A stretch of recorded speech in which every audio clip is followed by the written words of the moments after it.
നമസ്കാരം. തിന്മയ്ക്കുമേൽ നന്മ വിജയം നേടിയ കഥയാണ് രാമായണം നമ്മെ പഠിപ്പിക്കുന്നത്. എന്നാൽ ശ്രീരാമ പട്ടാഭിഷേകത്തിന് ശേഷം അയോധ്യയിൽ എന്താണ് സംഭവിച്ചത്? എങ്ങനെയാണ് ശ്രീരാമൻ തൻ്റെ ജീവിതം അവസാനിപ്പിച്ചത്? തൻ്റെ അനുജൻ ലക്ഷ്മണൻ എങ്ങനെയാണ് മരിച്ചത്? തൻ്റെ ഉത്തമ ഭക്തനായ ഹനുമാനെ ശ്രീരാമൻ എന്തിനാണ് ചതിച്ചത്? ഹായ് ഹലോ, ഞാൻ Abhilash. Welcome to true focus with Abhi. ശ്രീരാമന്റെയും ലക്ഷ്മണന്റെയും അന്ത്യകഥയാണ് ഈ വീഡിയോ. ത്രേതായുഗം അതിൻ്റെ അവസാന നാളുകളിലേക്ക് കടക്കുകയാണ്. രാവണവധവും ലങ്കാവിജയവും കഴിഞ്ഞ് വർഷങ്ങൾ പിന്നിട്ടിരിക്കുന്നു. ശ്രീരാമന്റെ അവതാര ലക്ഷ്യം നിറവേറിക്കഴിഞ്ഞിരിക്കുന്നു. ശ്രീരാമൻ വൈകുണ്ഠത്തിലേക്ക് മടങ്ങേണ്ടുന്ന സമയം അതിക്രമിച്ചിരിക്കുന്നു. ഭഗവാൻ ശിവനും ബ്രഹ്മാവും ചേർന്ന് മരണത്തിന്റെ ദേവനായ യമധർമ്മനോട് ഒരു കാര്യം ആവശ്യപ്പെടുന്നു. അയോധ്യയിലേക്ക് പോവുക, തൻ്റെ മടക്കയാത്ര സമയമായെന്ന് രാമനെ അറിയിക്കുക. ഇതാണ് ശിവനും ബ്രഹ്മാവും ചേർന്ന് മരണത്തിന്റെ ദേവനായ യമദേവനെ ഏൽപ്പിച്ച കർത്തവ്യം. എന്നാൽ യമദേവൻ വലിയ പ്രതിസന്ധിയിലായി കഴിഞ്ഞു. കാരണം ശ്രീരാമൻ വസിക്കുന്ന അയോധ്യയിലേക്ക് കടക്കുവാൻ യമന് കഴിയത്തില്ല. കാരണം ശ്രീരാമന്റെ ഉത്തമ ഭക്തനായ ഹനുമാൻ അവിടെയുണ്ട്.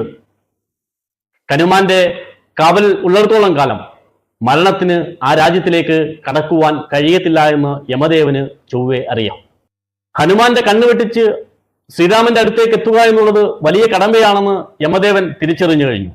ശിവന്റെ അംശമായ ഹനുമാൻ ശ്രീരാമനെ സംരക്ഷിക്കുവാനും രക്ഷിക്കുവാനും സദാ ജാഗ്രതയിലായിരിക്കുമെന്ന് ശ്രീരാമന് നന്നേ മനസ്സിലായി.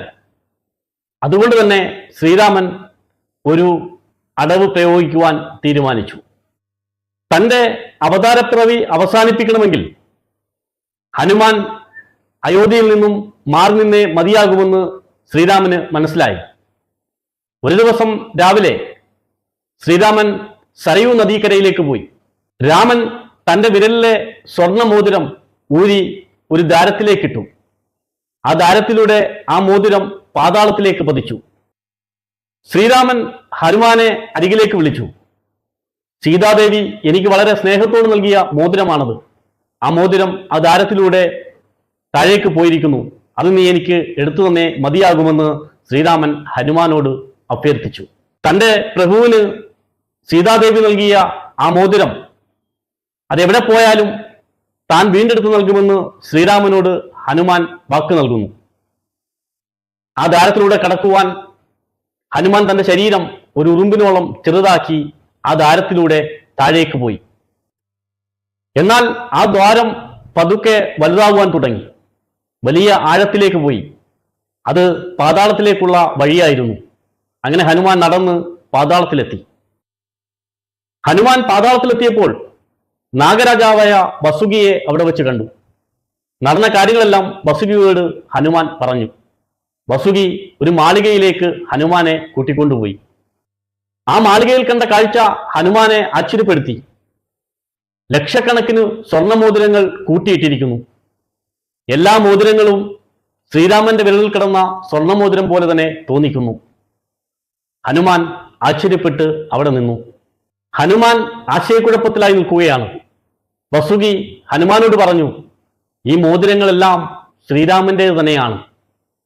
ഓരോ യുഗപ്പിറവി അവസാനിക്കുമ്പോഴും ശ്രീരാമൻ ഒരു മോതിരം താഴേക്കിടും. അങ്ങനെ ഓരോ യുഗം കഴിഞ്ഞു വന്നിട്ടുള്ള മോതിരങ്ങളാണ് ഈ കുന്നുകൂടി കിടക്കുന്നതെന്ന് വസുകി ഹനുമാനോട് പറഞ്ഞു. അത് തിരഞ്ഞു വരുന്നവർക്കുള്ള സൂചനയാണ് ഈ മോതിരങ്ങൾ. നീ ഇവിടെ ശ്രീരാമന്റെ മോതിരം തിരയുന്ന സമയത്ത് ശ്രീരാമൻ ഭൂമിയിൽ തൻ്റെ അവതാര പിറവി പൂർത്തിയാക്കിക്കൊണ്ടിരിക്കുകയാണ്. ഇത് കേട്ട് ഹനുമാൻ സ്തംഭിച്ചു നിന്നുപോയി. തൻ്റെ പ്രഭു തന്നെ കബളിപ്പിച്ചത് എന്തിനാണെന്ന് ഹനുമാന് ബോധ്യമായി തുടങ്ങി. ഹനുമാനില്ലാത്ത അയോധ്യയിൽ യമദേവൻ ഒരു സന്യാസിയുടെ വേഷം കെട്ടി ശ്രീരാമനെ കാണുവാനായി എത്തി. തനിക്ക് രഹസ്യമായി ചില കാര്യങ്ങൾ രാമനോട് സംസാരിക്കാനുണ്ടെന്ന് അറിയിച്ചു. യമദേവൻ ഒരു നിബന്ധന ശ്രീരാമനോട് വെച്ചു.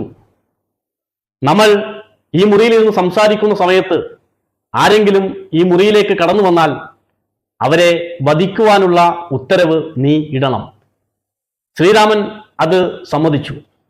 തൻ്റെ വിശ്വസ്തനായ അനുജനെ ലക്ഷ്മണനെ വാതിലിന്റെ പുറത്ത് കാവൽ നിർത്തി. എന്നിട്ട് രാമൻ ലക്ഷ്മണനോട് പറഞ്ഞു, ഈ മുറിക്കകത്തേക്ക് ആരെയും കടത്തിവിടരുത്. കടന്നു വരുന്നവർ വധശിക്ഷയ്ക്ക് വിധേയമാകും. ഇതെന്റെ ഉത്തരവാണ് എന്ന് ലക്ഷ്മണനോട് പറഞ്ഞ് കഥ കടച്ചു. യമദേവനും ശ്രീരാമനും ചർച്ചകൾ ആരംഭിച്ചു. യമദേവനും ശ്രീരാമനും തമ്മിലുള്ള ചർച്ച മണിക്കൂറുകൾ നീളുകയാണ്. ആ സമയത്ത് കോപത്തിന്റെ പേരിൽ അറിയപ്പെടുന്ന ദുർവാസാവ് മഹർഷി അവിടേക്ക് എത്തുന്നു. ലക്ഷ്മണനോട് ദുർവാസാവ് പറയുന്നു, എനിക്ക് ഇപ്പോൾ തന്നെ ശ്രീരാമനെ കാണണമെന്ന്. ലക്ഷ്മണൻ കാര്യങ്ങൾ പറഞ്ഞു. ഇപ്പോൾ രാമനെ കാണുവാൻ കഴിയില്ല. പക്ഷേ ദുർവാസാവ് പറഞ്ഞു, എനിക്കിപ്പോൾ തന്നെ കണ്ടേ മതിയാവും. അങ്ങനെ വാക്കുതർക്കമായി. അവസാനം ദുർവാസാവ് പറഞ്ഞു, എന്നെ നീ കടത്തിവിട്ടില്ല എങ്കിൽ നിന്നെയും നിന്റെ അയോധ്യയെയും നിന്റെ അയോധ്യയിലെ ജനങ്ങളെയും നിന്റെ കുലത്തെയും ഞാൻ ശപിച്ച് ഇല്ലാതാക്കുമെന്ന്. ഇത് കേട്ട് ലക്ഷ്മണൻ നിശ്ചലനായിപ്പോയി. ഉള്ളിലേക്ക് കടത്തിവിട്ടാൽ തൻ്റെ മരണം ഉറപ്പാണ്, അല്ലെങ്കിൽ തൻ്റെ രാജ്യം നശിക്കും. തൻ്റെ ജീവനേക്കാൾ അയോധ്യയെ അവിടുത്തെ ജനങ്ങളെ ഇഷ്ടപ്പെട്ടിരുന്ന ലക്ഷ്മണൻ മരിക്കാൻ തന്നെ തീരുമാനിച്ചു. ലക്ഷ്മണൻ അകത്തേക്ക് കയറി ശ്രീരാമനെ കാര്യങ്ങൾ അറിയിച്ചു. ശ്രീരാമൻ പകച്ചുപോയി. തൻ്റെ അനുജനെ വധശിക്ഷയ്ക്ക് വിധേയനാക്കിയേ മതിയാകൂ. യമന് നൽകിയ വാക്ക് ഞാൻ പാലിച്ചേ മതിയാകൂ. എന്നാൽ ലക്ഷ്മണനെ വധിക്കുവാൻ ശ്രീരാമന് കഴിയത്തില്ല. ശ്രീരാമൻ തൻ്റെ ഗുരുവായ വസിഷ്ഠനോട് ഉപദേശം തേടി. വസിഷ്ഠൻ പറഞ്ഞത്, ലക്ഷ്മണനെ രാജ്യത്തു നിന്നും പുറത്താക്കുക, അതേയുള്ളൂ ഒരു മാർഗം എന്നാണ്. അങ്ങനെ ലക്ഷ്മണനെ അയോധ്യയിൽ നിന്നും ശ്രീരാമൻ പുറത്താക്കുന്നു. പക്ഷേ ലക്ഷ്മണന് അത് വലിയ വേദനയാണ് ഉളവാക്കിയത്. ശ്രീരാമന്റെ സാമീപ്യമില്ലാതെ തനിക്ക് ജീവിക്കാൻ കഴിയത്തില്ല. ലക്ഷ്മണൻ സരയൂ നദിയുടെ തീരത്തേക്ക് നടന്നു. സരയൂ നദിയിലേക്ക് ഇറങ്ങി. പ്രാർത്ഥനയോടെ ജലസമാധിയായി ലക്ഷ്മണൻ. തൻ്റെ അവതാരപ്പിറവി അവസാനിപ്പിച്ച് വൈകുണ്ഠത്തിലേക്ക് മടങ്ങാൻ തീരുമാനിച്ചു ശ്രീരാമൻ. ശ്രീരാമനും സരയൂ നദീതീരത്തേക്ക് നടന്നു. ഈ സമയം പാതാളത്തിൽ നിന്നും നഷ്ടപ്പെട്ട മോതിരവുമായി ഹനുമാൻ അയോധ്യയിൽ തിരിച്ചെത്തി.